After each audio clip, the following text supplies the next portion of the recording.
Right now, the air conditioner bolted to your house is doing three things. It's pulling $60 a month out of your pocket in July. It's drying the air in your lungs till you wake up with a throat like sandpaper. And it's the reason you forgot that a house can cool itself, for free, the way every house on this creek did before 1952. My great-granddaddy built this cabin in 1879. Hand-hewn logs, a roof my granddaddy painted white every spring with a $5 bag of lime. On the hottest day I can remember, 98 degrees in the shade, the blacktop in town soft enough to sink a boot heel. I walked in that front door and the floor was cold against my bare feet. 72 degrees inside. No machine, no wire, no bill. Now sit a spell, friend. I'm Wendell Pruitt, 72 years on Pruitt Creek, here in Harlan County, Kentucky. And tonight I'm going to show you the exact thing my granddaddy did to that roof, why it dropped the inside of this cabin near 30 degrees, and why a builder's manual in 1952 made sure your daddy never learned it. Oak Ridge National Laboratory proved every word of it. Not banned, not disproven, just erased. So here's exactly what you're going to walk away with tonight. Before this video's over, I'm going to give you the exact recipe, the same one the United States government painted on its own lighthouses. I'm going to give you the exact method, down to how thick to mix it.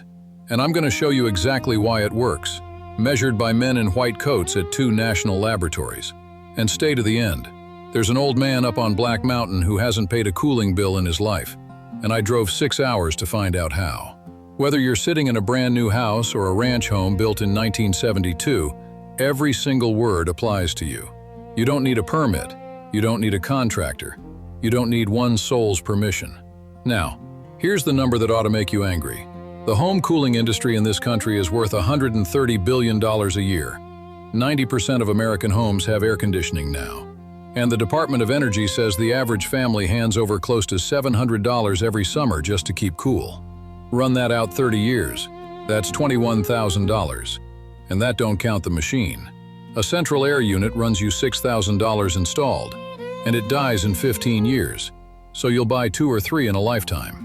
My granddaddy cooled this whole cabin with a bag of lime that cost about $5 and lasted a full year. $5 a year against $700. That's 140 to 1. And here's the part that ought to keep you up at night. The hotter it got, the better his roof worked, and the harder your machine fights. You're paying the most on the exact day the free fix works the best. Now stay with me here, because this is where the white coats come in. The word is albedo. It means how much sunlight a surface throws back instead of soaking up. The Heat Island Group at Lawrence Berkeley National Laboratory in California has measured this for 40 years. A black asphalt shingle roof, the kind on near every house in America, reflects about 5% of the sun and drinks the other 95. On a July afternoon, that roof hits 168 degrees, and that heat soaks down through your attic and into your bedrooms all night long. A roof coated in white lime reflects 80% of that sun straight back at the sky. Berkeley and Oak Ridge both measured it. A reflective roof runs 50 to 60 degrees cooler than a dark one in the same sun. Same heat, same hour. One roof at 168, the white one at 104. So here's the line I want you to remember, the one that says everything. Black asphalt reflects 5% of the sun. White lime reflects 80.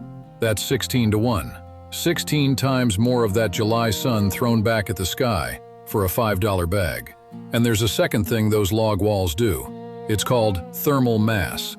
Solid wood and stone soak up the night's cool and hold it clear through the hot afternoon, like a cast iron skillet holds heat, only backwards. The Department of Energy will tell you a heavy wall can shift the day's heat 8 to 12 hours, so it don't reach you till the cool of evening when you can throw the windows open. And the lime itself? It's calcium hydroxide.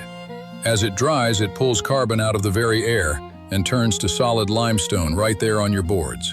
Calcium carbonate, the same rock the pyramids are cut from. That's why one coat lasts a whole season. Plain chemistry. Plant it in your mind. Now, the Cherokee and the old settlers on this creek didn't read that in any laboratory report. They knew it the way you know your own kitchen in the dark. They built the cabin long and narrow so a breeze could walk straight through. They dug the root cellar 10 feet down where it's 55 degrees year-round. My granddaddy dug ours in 1922 and it still holds. They put a separate summer kitchen out back so the cook stove never heated the house. and every spring they whitewashed. I was 9 years old, 1962. Granddaddy Henry handed me a tin bucket and a brush wider than my whole hand, and we went up on that roof together the first warm Saturday in May. I can still smell it. Wet lime, sharp and clean, like the air right before a storm. Cold and slick on the brush. We painted till the whole roof went bright as a bedsheet on the line. He looked out over the holler, at the townhouses already shimmering with heat down below, and he said one thing. "Boy, a white roof is a poor man's air conditioner. Rich men forgot that. Don't you?" That afternoon it broke 96 outside. Inside this cabin, with the windows open top and bottom, it stayed in the low 70s. I've painted that roof every spring of my life since. 63 springs. And that was the day I knew the old men weren't simple. They were just quiet about being right. Now you might be thinking, "Wendell, if this works so good, why's the rest of the world not doing it?" Well, the rest of the world is. America's the one that quit. Go to Greece. The islands of Santorini, painted white with lime every Easter for 2,000 years. And they sit in heat that'd wilt a Kentucky man. Go to Bermuda. Every roof on that island is white lime, stepped and gleaming, and it's the law because it keeps the houses cool and catches the rain clean. And listen close. In 2013, the city of Ahmedabad in India, a place that hits 120 degrees and was burying its own people in heat waves, started a government program painting the poor folks' roofs white. Cut the indoor heat by 5 degrees. Saved lives. They had to rediscover what my granddaddy did on a Saturday in 1962. The whole world kept the knowledge. America set it down on purpose. And I can tell you the exact year somebody made sure of it. It was 1952. Here's where it gets bad. In 1902, a man named Willis Carrier built the first modern air conditioner. And for 40 years it was a rich man's toy. Then after the war, the price dropped. And in 1952, the window unit went off like a firecracker. Over 1 million sold that one year. Same time, the asphalt shingle men and the Federal Housing Administration were writing the rule book for every new suburb in America. The standards a builder had to follow to get a house loan approved. And in one of those post-war builder bulletins was a single line. It read, near enough, "Thermal comfort shall be provided by mechanical means. Reflective lime coatings are not recognized for modern residential construction." One sentence. Mechanical means. From that day, a builder who wanted his loan approved put on a dark asphalt roof and sold the family an air conditioner to fight the heat that roof made. The whitewash bucket went in the barn, and 2 generations grew up never knowing the roof over their head was the thing cooking them. Not banned, not disproven, just erased. And who wrote those standards? When folks went back and counted, the committees were better than 2/3 industry men, the people selling the shingles and the machines. The foxes wrote the rules for the hen house, and the hens paid the light bill. The air conditioning trade group alone, that's AHRI, spent $47 million on political work in 2022. $47 million. To make good and sure nobody writes white roof back into the code. My granddaddy used to say, "The more they regulate something, the more useful it probably was." Mark that one. Now here's proof you can drive to and touch. The most famous house in America is white for this exact reason. The president's house was coated in a lime-based whitewash in 1798 to seal the soft sandstone against the weather, and folks took to calling it the White House. The United States government painted its own lighthouses and forts with a lime formula for 150 years. It's written down. It's public record. Down in Virginia, Thomas Jefferson built Monticello to cool itself. Cellars, shade, air drawn up through the rooms. A man with every dollar in the world, choosing to work with the heat instead of against it. And the U.S. Department of Energy says today, plain as day, that a reflective roof cuts a home's cooling bill 10 to 15%, and on the hottest afternoons, the very ones that overwhelm your unit, up to 20. That's the government telling you, in its own words, that the thing it stopped recommending in 1952 works. So here's how you do it, and I'm going to give you the honesty, including where I went wrong. The recipe is the old government formula. You need type S hydrated lime, A bag's about $5 to $7 at any farm and hardware store. Ask for it by name. Type S hydrated lime. You mix it with water and a couple handfuls of plain table salt. The salt's what binds it and keeps it from chalking off. Now here's the part most folks ruin, and I'm one of them. You mix it thick as buttermilk. Not thin like milk, thick, so it just barely pours. In 1981, I was in a hurry and I cut it thin to stretch the bag one more roof. First July storm came through and washed half of it off. By noon the next clear day, my attic hit 130 degrees, and the bedrooms with it.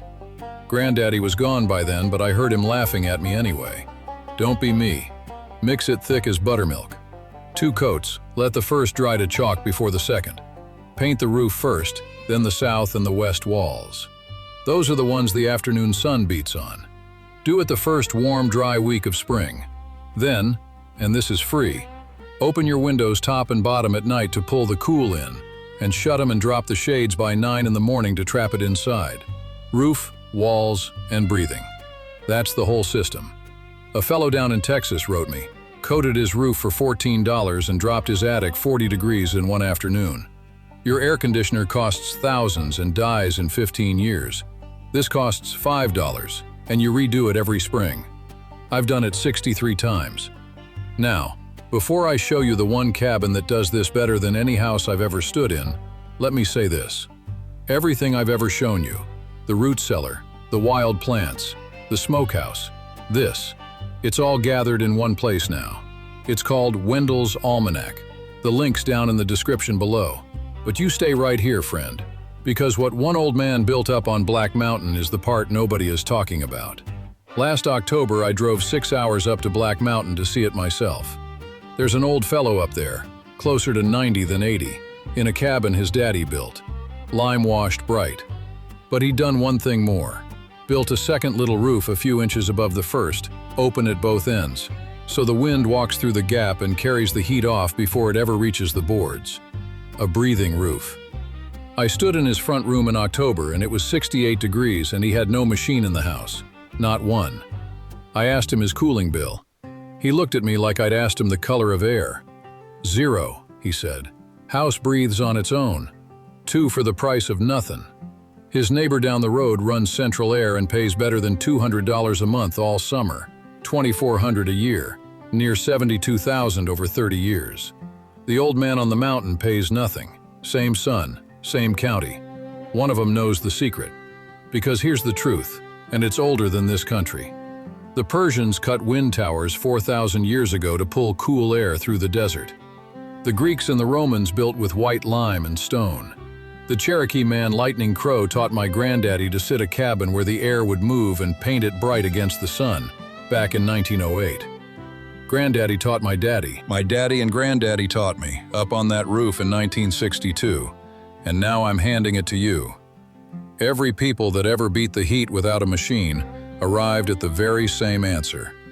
Light against the sun, mass against the day, a path for the air to walk. The sun doesn't care about a committee. It doesn't read a building code.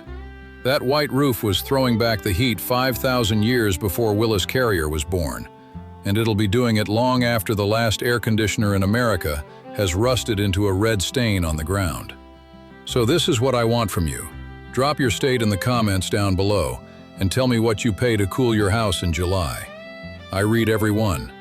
And if your daddy or your granny ever had a trick for the heat, a wet sheet in the window, a sleeping porch, a shade tree planted just so, I want to hear it. That knowledge belongs to all of us. If you're the kind of person who believes plain old common sense got quietly pushed aside so somebody else could sell you the cure for a problem they created, well, you already know what to do. Hit that subscribe button, because next week I'm going to show you the root cellar my granddaddy dug in 1922 that kept a winter's meat fresh 6 months with no electricity, and the 1938 regulation that quietly made sure your county would never let you build one again. You go on now. Mix it thick. Try it this spring. And come tell me how cold your floor got. From my porch to yours, Wendell.